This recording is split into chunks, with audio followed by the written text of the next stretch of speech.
자, 여러분께 질문을 하나 드려보겠습니다.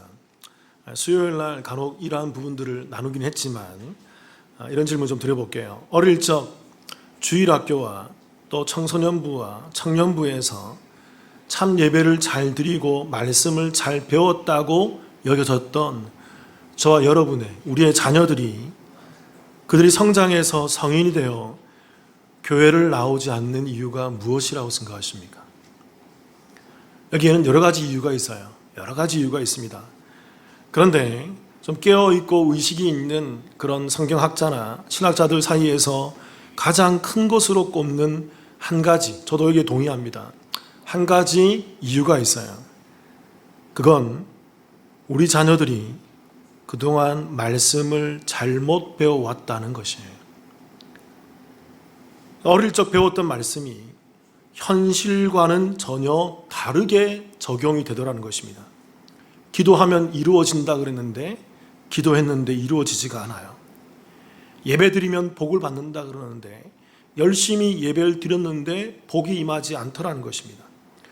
헌금 드리고 봉사하면 내 삶이 풍요해지고 하나님께서 채워주신다 그러는데 여전히 현실의 삶은 넉넉하지 않고 녹록지 않더라는 거죠.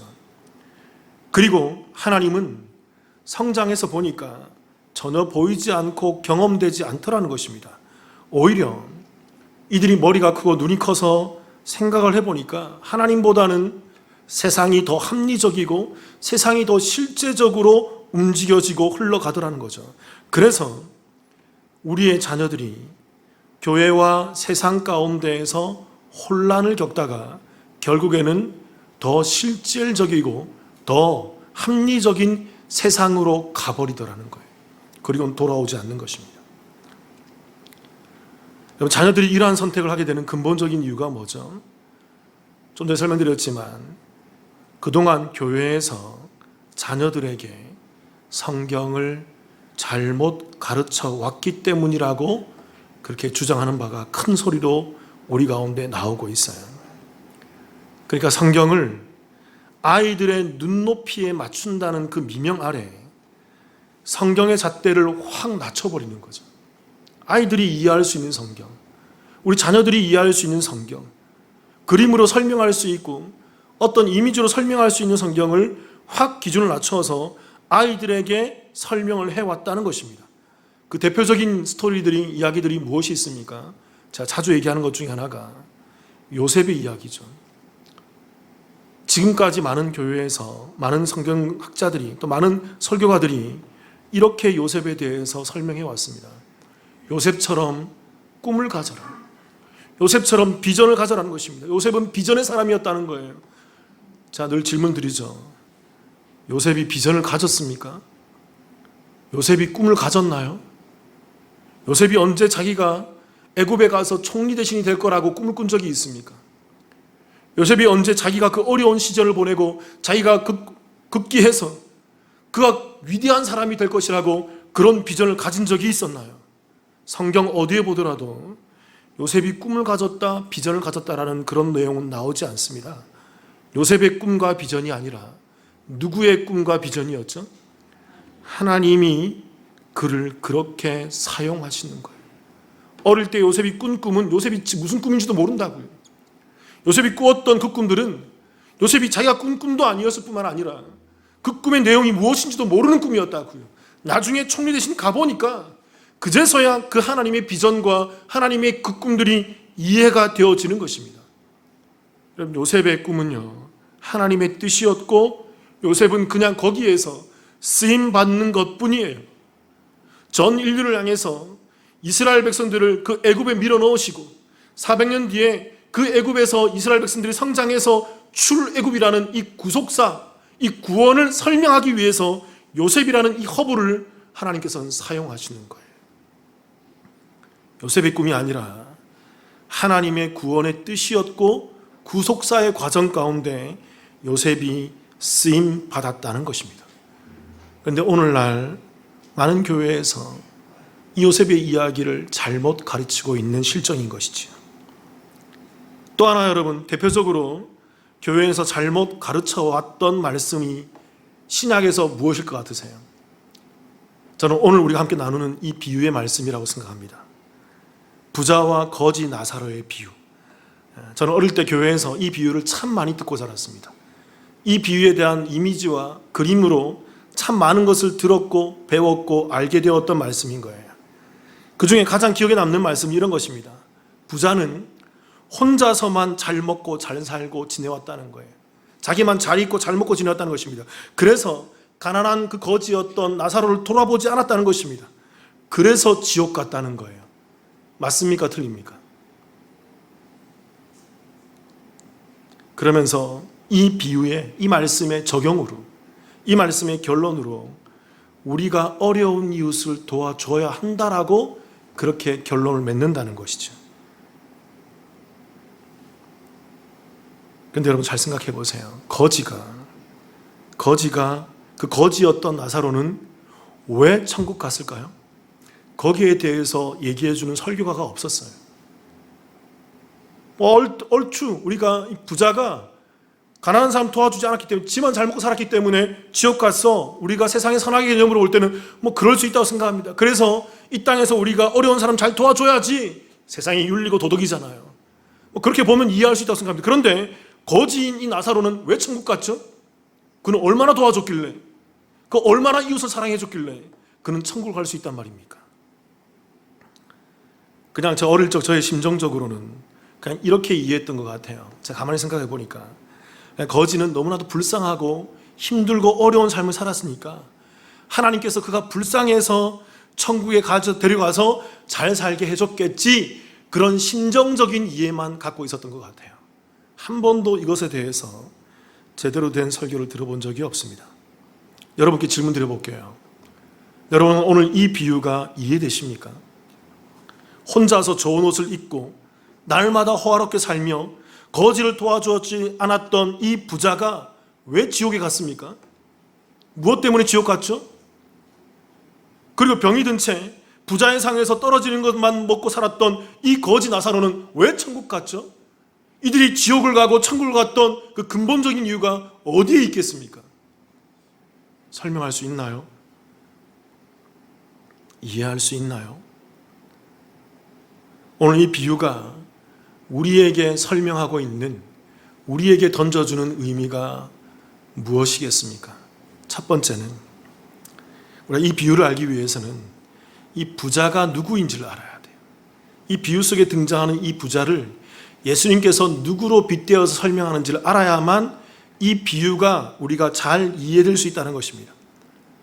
우리가 지난 시간에 우리가 어떤 비유를 나눴습니까? 불의한 청지기를 나눴죠.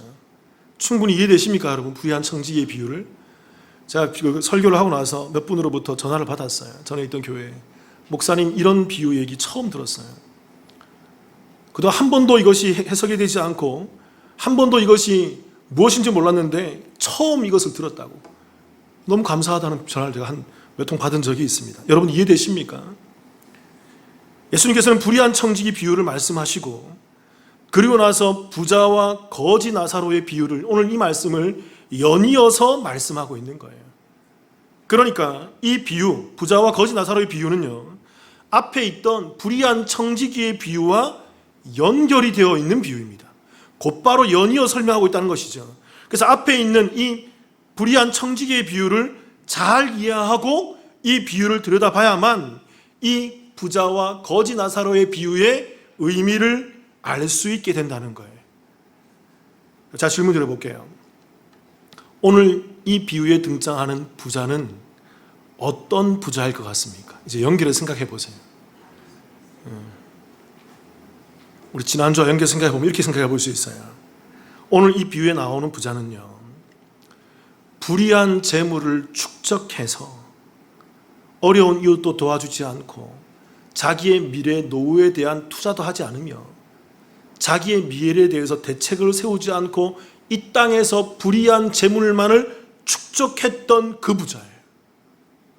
그래야만 이렇게 우리가 정의를 해놓고 봐야만 이 비유가 이해가 되어진다는 것입니다. 누가복음 16장 9절을 같이 한번 읽어볼까요? 시작. 내가 너희에게 말하노니 불의의 재물로 친구를 사귀라. 그리하면 그 재물이 없어질 때에 그들이 너희를 영주할 처소로 영접하리라. 지난주에 나눴지만 이 바리새인들에게는 무슨 재물이 있었어요? 바리새인들이 무슨 재물이 있었다? 불의한 재물. 그들이 불의하게, 부당하게 그들이 재물을 축적하고 있었다는 것입니다. 당시 가장 잘 살았던 부류가 종교 지도자였다고요. 막대한 헌금을 각출하고 막대한 헌금을 요구했다고요. 당시 유대인으로서 10의 5조까지 헌금한 사람이 있었어요. 대단하게 성전세, 또 여러 가지 종교세, 여러 가지 이유로 해서 많은 재물을 걸어서 그 많은 재물로 그 종교 지도자들이 부의 축적을 누렸다고요. 그래서 이들에게 이 불의한 재물이 있었다는 것입니다. 그래서 예수님께서는 불의한 청지기 비유를 이 바리새인들에게 말씀하시면서 그 불의한 청지기도 자신에게 있던 그 불의한 재물로 말미암아 빚을 탕감해주고 자신의 노후와 그 미래를 준비하는 삶을 살았듯이 바리새인 너희들도 너희들에게 있는 그 불의한 재물이 있잖아. 그 재물로 말미암아 죄인들을 용납하고 그들과 함께 먹고 마시며 그들을 사랑해 줘야 되지 않겠니? 그게 하나님이 원하신 뜻이지 않니? 그런 얘기를 하고 있다는 거죠. 그런데 바리새인들이 그 불의한 재물로 죄인들과 어려운 사람을 도와줬다, 도와주지 않았다? 도와주지 않았다는 것입니다. 그래서 13절에서 예수님께서 얘기하는 거예요. 하나님과 재물을 겸하여 섬길 수 없다라고 얘기하는 것입니다. 너희들은 하나님을 섬긴다고 얘기하지만 실제로는 재물을 섬기고 있었어. 너희는 하나님을 믿는다고 하지만 실제로 너희 안에 들어있는 것은 바로 재물이야. 너희들 안에 그 부당한 재물로 그 축적된 그 재물이 너희들 마음 가운데 가득 있지 않니? 하나님의 이름을 빙자해서 이 땅에서 그 재물을 섬기는 그 부자가 바로 너희들이야 라는 것을 오늘 이 비유에서 설명하고 있다는 거예요. 누가복음 16장 14절을 같이 한번 읽어보겠습니다. 함께 읽어볼게요. 시작. 바리새인들은 돈을 좋아하는 자들이라 이 모든 것을 듣고 비웃거늘. 바리새인들은 돈을 좋아하는 사람이었어요. 그래서 예수님께서 그들의 중심을 하시고 불의한 청지기 비유를 말씀하시며 너희들 안에 있는 너희들이 좋아하는 그 돈, 그 재물, 그 물질, 그것이 아니라 하나님이 원하시는 뜻이 무엇인지를 알고 그 물질을 사용해야 되는 거야. 하나님을 이용해서 그 물질을 누리는 것이 아니라 하나님의 뜻을 위해서 너희에게 있는 그 물질을 사용하는 삶을 살아야 되는 거야. 하나님만으로 만족하는, 하나님만을 전적으로 의지하는 그 삶을 살아야 하는 거야 라고 얘기한다는 것이죠. 여러분, 신명기 28장에 보면 아마 많은 분들이 알고 매우 좋아하는 복에 대한 율법의 말씀이 나와요. 들어가도 복을 받고 나와도 복을 받고 성전에 들어가도 복을 받고 집에 들어가도 복을 받고 너희들이 이렇게 하면 복을 받는다. 근데 그 모든 복의 그 이유가 뭐냐면 너희가 내 말을, 이 율법의 말씀을 잘 지키고 잘 따르면 이 땅에서 너희가 장수하게 되고 이 땅에서 너희가 많은 부와 그 축적을, 재물을 누리게 될 것임을 신명기 28장에서 말씀을 하고 있다는 것입니다. 그래서 바리새인들은 그 율법, 신명기 28장에 있는 그 율법의 말씀을 철저히 이해해서 말씀을 철저히 순종하는 자들로 서 있는 거예요. 그래서 이들은 그 말씀을 순종했기 때문에 자신들이 누리고 있는 부의 축적, 자신들이 누리고 있는 그 재물의 복은 왜 누린다고 생각할까요?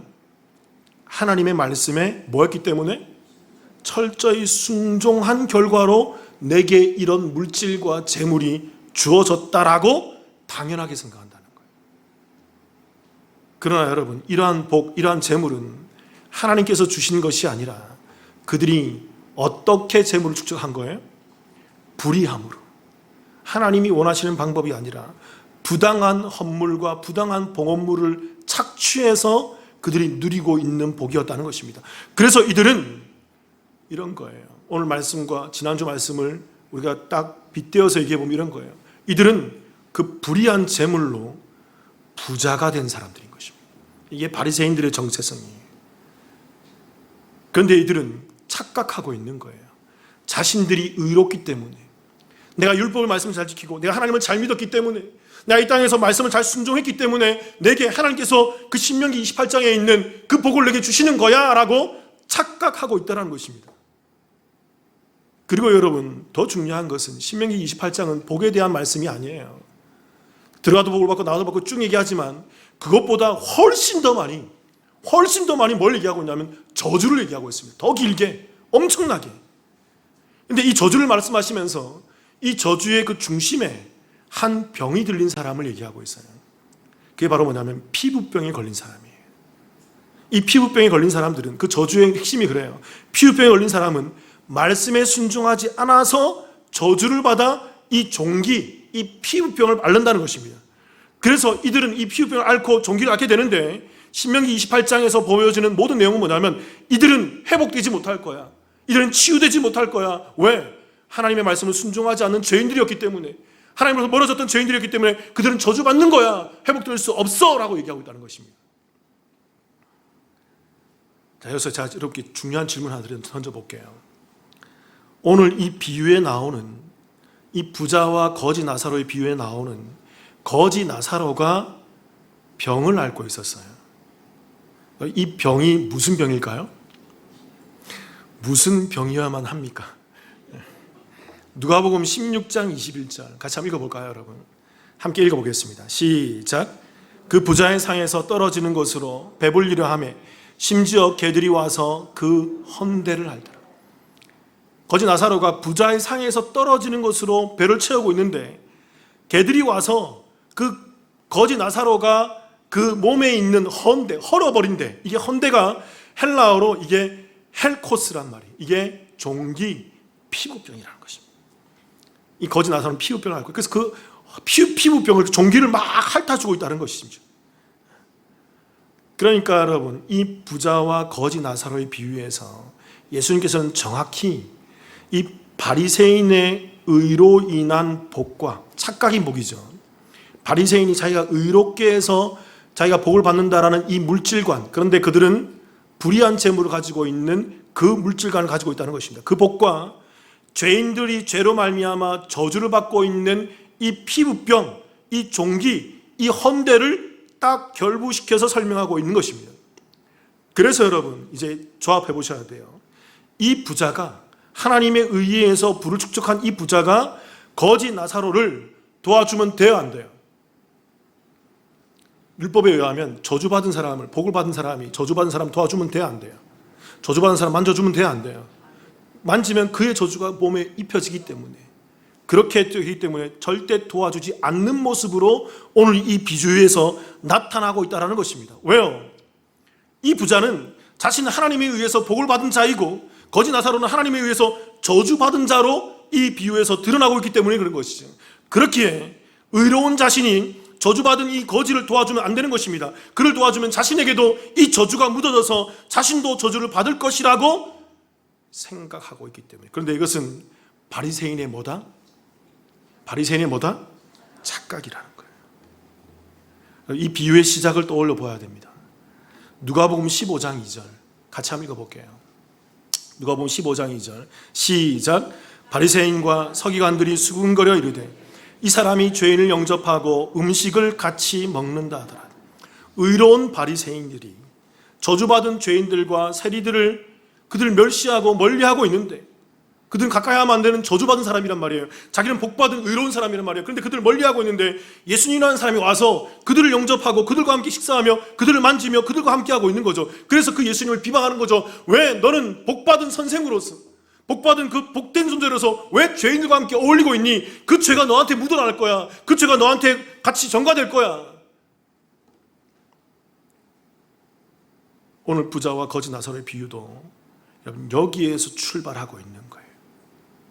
그렇기 때문에 이 비유에 나오는 부자는요, 단순한 부자가 아니라, 그냥 부자가 아니라 정확히 스스로 율법을 지키면서 의롭다라고, 그래서 나는 복을 받았어, 그래서 나는 이 재물의 물질의 축복을 받았어 라고 착각하고 있는 이 바리새인들을 빗대어서 비유하는 말씀이라는 것입니다.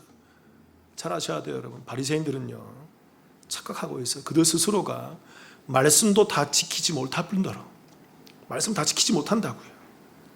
또 두 번째로 그 불의한 재물을 하나님께서 주신 복이다라고 착각하고 있는 자들이라는 것입니다. 그래서 여러분, 이 바리새인을 대비하고 빗대고 있는 오늘 이 비유에 나오는 부자가 어디에 가요? 그래서 지옥 가는 거라고요. 이해되십니까? 무슨 말인지. 오늘 이 비유가 우리에게 말하고 있는 이유가 무엇일까요? 의미가 무엇일까요? 첫 번째는 부자에 대해서 정리를 내렸고, 두 번째는 누구를 알아야 될까요? 여기 나오는 이 거지가 누구인가에 대해서 거지의 정체성을 또 알아야 돼요. 누가복음 16장 20절 같이 한번 읽어보겠습니다. 함께 읽어볼게요. 시작. 그런데 나사로라 이름하는 한 거지가 헌데투성이로 그의 대문 앞에 버려진 채. 그러니까 부자와 대비되는 거지가 나오죠. 정확히 부자와 거지로 예수님은 대비하고 있습니다. 근데 여러분, 이 거지라는 단어에 쓰여지고 있는 단어가 아주 의미가 있어요. 이게, 자, 질문 드려볼게요. 이 거지라는 단어가 헬라어로 어떤 단어가 쓰였을까요? 오늘 일부 예배 때 우리 교육 목사님들이 맞추더라고요. 깜짝 놀랐습니다, 제가. 여러분, 이 거지가 헬라어로 어떤 말로 기록되어 있을까요? 띄워주세요. 2부 때는 없군요. 거지는 헬라어로 이게 푸토코스라 기록되어 있어요. 우리가 배웠잖아요. 가난한, 파살한, 절대적 빈곤에 있는 상태를 말하는 거죠. 그러니까 이 거지는 절대적 빈곤의 상태에 있는 것입니다. 이 절대적 빈곤이란 말은 무슨 말이냐면 누군가가 도와주지 않으면 절대로 그 빈곤의 상태를 벗어날 수 없는 상태를 이 푸토코스, 절대적 빈곤, 가난, 이 거지라는 의미라는 거죠. 내게 어떤 100만 원이 있어. 근데 저 사람은 1000만 원이 있단 말이에요. 그래서 내가 저 사람에 의해서 상대적 박탈감에 의해서 내가 좀 가난하다, 내가 아무것도 가진 게 없다라고 말하는 것은 푸토코스가 아니에요. 푸토코스는 나는 아무것도 없어요. 아무것도 없는 상태가 매우 지속되어 있는 상태예요.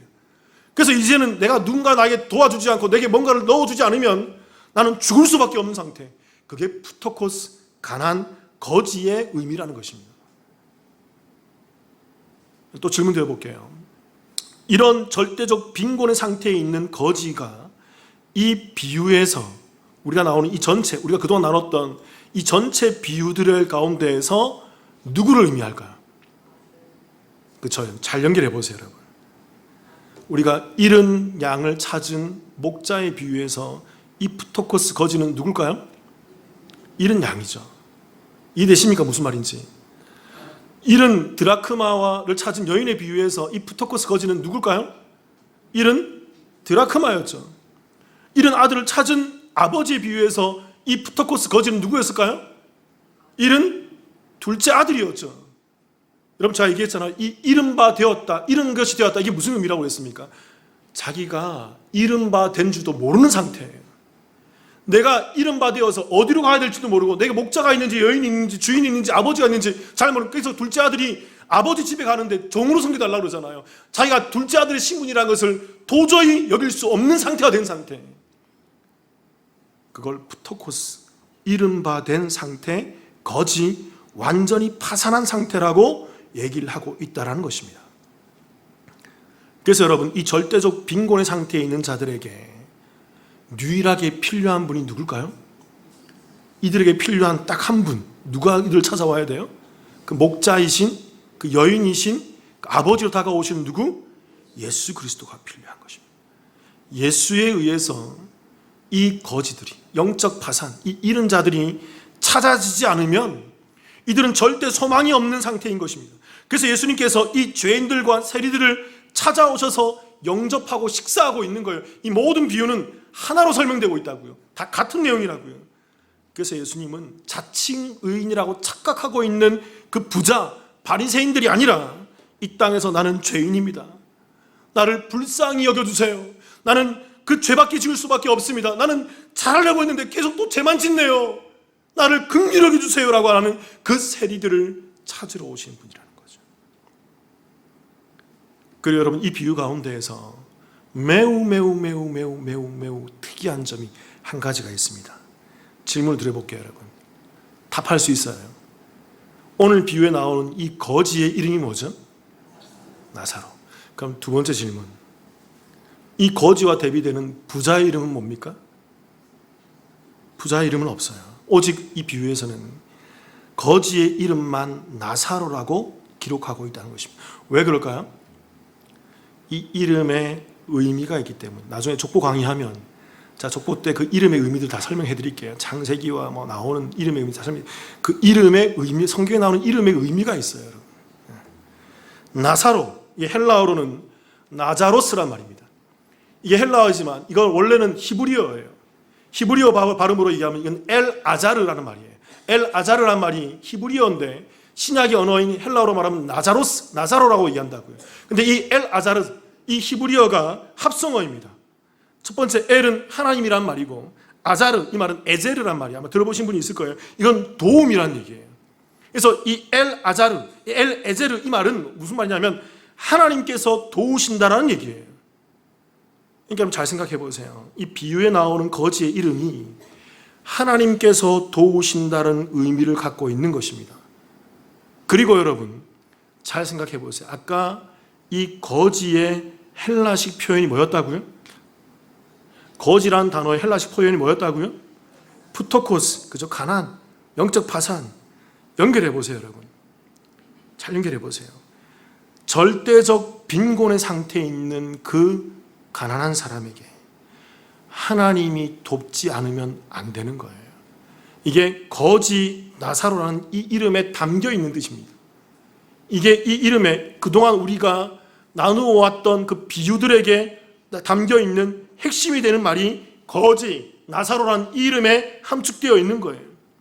이 거지는 오직 하나님에 의해서 찾아짐을 당하고 하나님에 의해서 도우심을 받아야만 되는 자인 것이죠. 그래서 예수님이 이 땅에, 이런 표현이 좀 그렇지만 그 거지들을 찾아오는 거예요.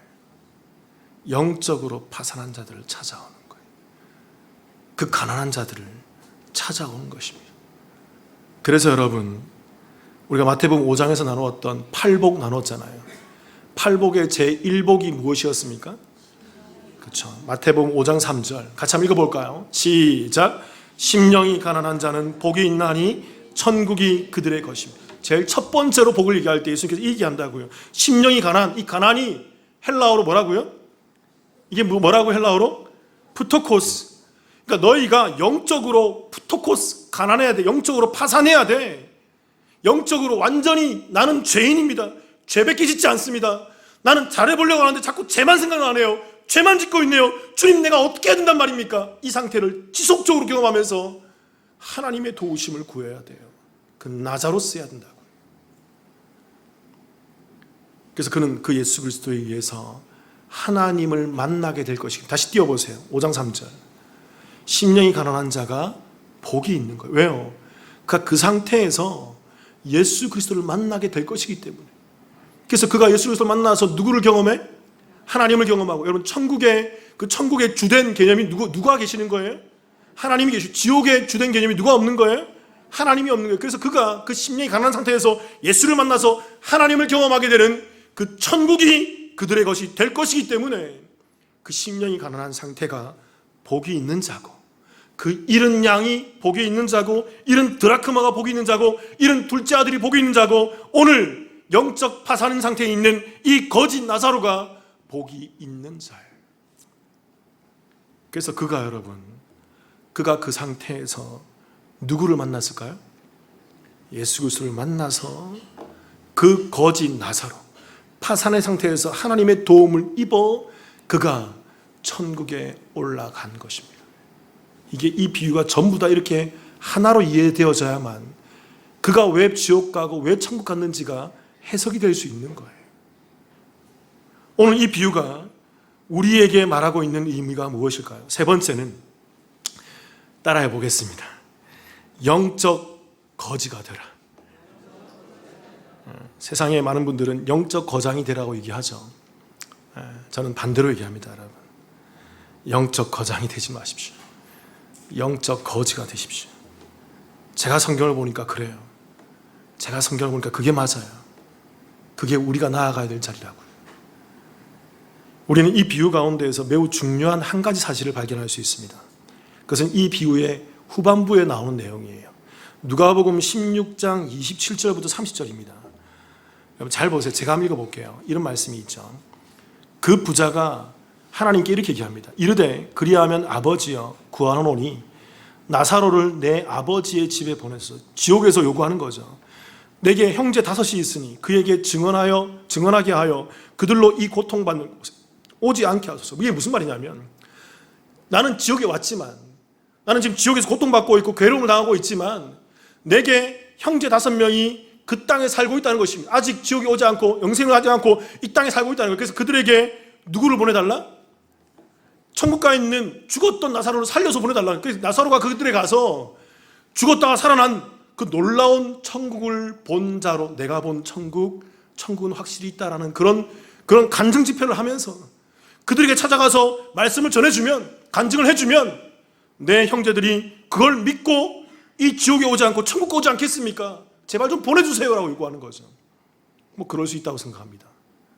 그런데 그 뒤에 있는 말씀 29절 30절 같이 한번 읽어볼까요? 시작. 아브라함이 이르되 그들에게 모세와 선지자들이 있으니 그들에게 들을지니라. 이르되 그렇지 아니하나이다. 아버지 아브라함이여 만일 죽은 자에게서 그들에게 가는 자가 있으면 회개하리다. 여러분, 회개라는 단어가 딱 들어가 있어요. 우리 이 비유의 전체 주제이기도 했죠. 그동안. 여러분 잘 보세요. 29절에 아브라함이래. 아브라함은 하나님을 지칭하는 또 다른 표현이에요. 그러니까 아브라함이 이르되 그들에게 누구가 있으니 모세와 선지자들. 이 모세와 선지자들이 뭐냐면 구약 성경을, 모세오경 선지자들에 의해서 기록된 선지서들, 그들에게 그 구약 성경이 있으니 그들에게 들을지라. 무슨 말이냐면 그 말씀을 들어야 한다는 것입니다. 그들이 우리 아까 30절에 나왔던 회개할지니라. 회개의 근본적인 이유는 그런 간증 집회나 내가 본 천국에 의해서 회개되는 것이 아니라, 천국은 확실히 있다 해서 죽었다 살아난 사람이 간증하는 걸 그걸로 말미암아 믿게 되고 회개되는 것이 아니라, 그게 믿음이 아니라, 그런 게 회개가 아니라, 회개는 성경 말씀에 있는 진리를 보고 깨달아야 한다는 것입니다. 말씀에 있는 그 핵심을 보고 깨달아야 한다는 것이죠. 질문 드려볼게요, 여러분. 구약 성경 전체가 누구를 얘기하고 있어요? 오실 메시아예요. 신약 성경 전체는 누구를 얘기하고 있을까요? 오신 메시아, 예수 그리스도를 얘기하는 거죠. 그 예수 그리스도를 그들이 들어야만 그들이 온전히 회개가 된다는 거예요. 그렇다면 그 회개의 내용이 무엇일까요? 잘 보세요. 누가복음 16장 31절 제가 읽어볼게요. 이르되 모세와 선지자들에게 듣지 아니하면 비록 죽은 자 가운데서 살아나는 자가 있어서 간증할지라도 그 모세와 선지자들에게 듣지 아니하면, 그 성경에서, 그 구약 성경에서 듣지 아니하면 누구를 듣지 아니하면, 성경의 주제인 누구? 예수 그리스도를 듣지 아니하면 아무리 죽었다가 살아난 사람이 간증한다 하더라도 권함을 받지 못하는 거예요. 회개하지 못하는 거예요. 참 회개가 있을 수 없는 거예요. 여러분, 여기서 말하는 이 듣지 아니하면 할 때 듣다라는 말이 헬라어로 아쿠오란 말입니다. 이게 듣다, 청취하다. 정확한 뜻은 뭐냐면 듣고서 깨달아 아는 상태를 말하는, 그냥 듣고 흘리는 상태가 아니라, 아무런 감흥이 없는 상태가 아니라 듣고 내가 온전히 그것을 알고 깨달아서 동의하는 상태까지 나아가는 것, 그걸 믿음이라 그러고, 그걸 제대로 들었다라고 얘기하는 거예요. 그리고 그 예수 그리스도 구약을 제대로 듣는 자들이 그 들은 예수에 의해서 그들이 온전히 권함을 받는 거예요. 그 권함을 통해서 그들이 온전히 회개함으로 나오는 거예요. 여러분, 여기서 권함을 받지 아니할 때 이 권하다라는 말이 페이도란 말인데, 이게 설득하다는 말인데, 이게 수동태예요. 설득당하게 되는 거예요. 철저히 지금까지 비유해왔던 그 모든 비유들의 핵심이에요. 아버지가 찾아오고 여인이 찾아가고 목자가 찾아가며 그 하나님이 우리에게 찾아오시는 그 예수 그리스도의 찾아오심을 통해서, 그 말씀이신 예수 그리스도가 우리가 찾아오심을 통해서 우리가 그 예수에 의해서 설득당해지고 깨달아 가지고 들어가져야 되는 것입니다. 그걸 하나님에 의해서 찾아졌다라고 얘기하는 거예요. 여기서 우리가 유추해 볼 수 있는 사실이 하나 있어요. 다시 질문 드려볼게요, 여러분. 거지 나사로는 왜 천국을 갔을까요? 이제 우리가 좀 전에 나눴던 이 말씀에 의해서 거지 나사로는 뭘 했기 때문에? 예수님을 뭐 했다? 믿었는데 뭐에서 또 믿었다? 듣고 깨달아서 믿었기 때문에 그가 회개해서 천국에 갔다라는 것을 여기서 우리가 발견할 수 있는 거예요. 거지 나사로는 말씀을 듣고서 정확히 깨달아 믿어졌기에 그는 회개하고 천국에 간 것입니다. 그렇다면 이런 질문 드려볼게요. 이제 거지 나사로가 말씀을 듣고서 깨닫고 믿게 된 그 원동력, 그 근원이, 그 원인이 어디에 있어요? 지금까지 얘기했던 거 주제를 압축해 보세요. 이렇게 생각해 보면 됩니다. 부자에게는 없는데 나사로에게는 있는 것, 그게 뭐죠? 부자에게는 없었는데 나사로에게 있었던 것, 뭐죠? 그게 바로 영적 파산, 영적 거지된 상태였다는 것입니다. 그래서 그의 이름대로 하나님이 도우심을 받는 하나님 의존적인 그 삶을 살아가게 되었다는 거예요. 그래서 그가 하나님의 말씀이 들려지고 그 말씀에 의해서 깨달아져서 말씀으로 말미암아 회개함으로 나와 하나님에 의해서 찾아진 바 되는 그 구원을 입게 된다라는 것이죠. 그래서 여러분, 이 비유에서는 가장 중요한 단어가 바로 이 두 단어예요. 따라해 볼게요. 거지 나사로. 이것만 딱 기억하면 됩니다. 거지가 뭐다? 헬라어로 푸타코스, 영적 파산, 영적 거지. 그에게 나사로 하는 것입니다. 누구의 도움이 입혀져야 돼요? 하나님의 도움이 그에게 입혀지는 것입니다. 거지 나사로는 그 상태에서 하나님의 찾아짐, 하나님의 도우심을 입어서 그가 구원받고 하나님 곁에 서 있을 수 있게 된다라는 거죠. 사랑하는 성도 여러분, 저와 여러분이 이 영적 파산의 상태를 매일매일 경험해 나가시기를 주님의 이름으로 축원합니다. 여러분, 우리가 이 땅에서, 제가 얘기했잖아요. 이 땅은 시간의 삶이에요. 이미와 아직의 상태예요. 완성이 아니라고요. 이 이미와 아직이 이것이 쭉 끝까지 연결되어서 그 골로 들어갔을 때 구원 받았다라고, 구원의 완성은 거기서 시작된다고요. 그 천국에서. 그래서 이 땅에서 우리는 지속적으로 이미 시작된 그 구원, 이미 시작된 그 믿음, 이미 시작된 그 회개, 이미 시작된 하나님의 나라를 지속적으로 확인해 나가야 돼요. 지속적으로 확인할 수 있어야 돼요. 만약에 우리가 또다시 이 파산의 상태, 이 영적 거짓된 상태를 누리지 못한다면 우리는 어디에 서인 줄 아세요? 바리새인의 자리에 올라갈 수 있어요. 영적 교만의 상태에 올라가서 내가 잘해서 내가 이 정도 됐습니다. 내가 괜찮아서 이렇게 합니다. 그 교만의 상태를 자꾸 점령하게 돼요. 근데 여러분, 아니에요. 다시 내려오셔야 돼요. 다시 내려오셔야 돼요. 끝없이 반복해서 내려와서 나의 영적 거짓됨을 확인해야 되는 것입니다. 내가 영적 거장이 아니라 영적 거짓임을 확인하고 그 가운데 임하시는 하나님의 도우심을 입어야 되는 거예요. 나자로스 하는 하나님의 은혜를 입어야 되는 거예요. 그들이 반복되는 그 삶 가운데에서 성화되어 가서 결국에는 그 영원한 천국에 입성해서 구원의 완성을 경험하게 될 것입니다. 사랑하는 성도 여러분, 이 영적 무능의 상태를 깨닫고 나를 찾아오시는 하나님의 불가항력적인 그 은혜 속에서 날마다 거지 나사로로 살아가시는 저와 여러분의 이 복된 삶이 되기를 주님의 이름으로 축원합니다. 같이 한번 기도하십시다.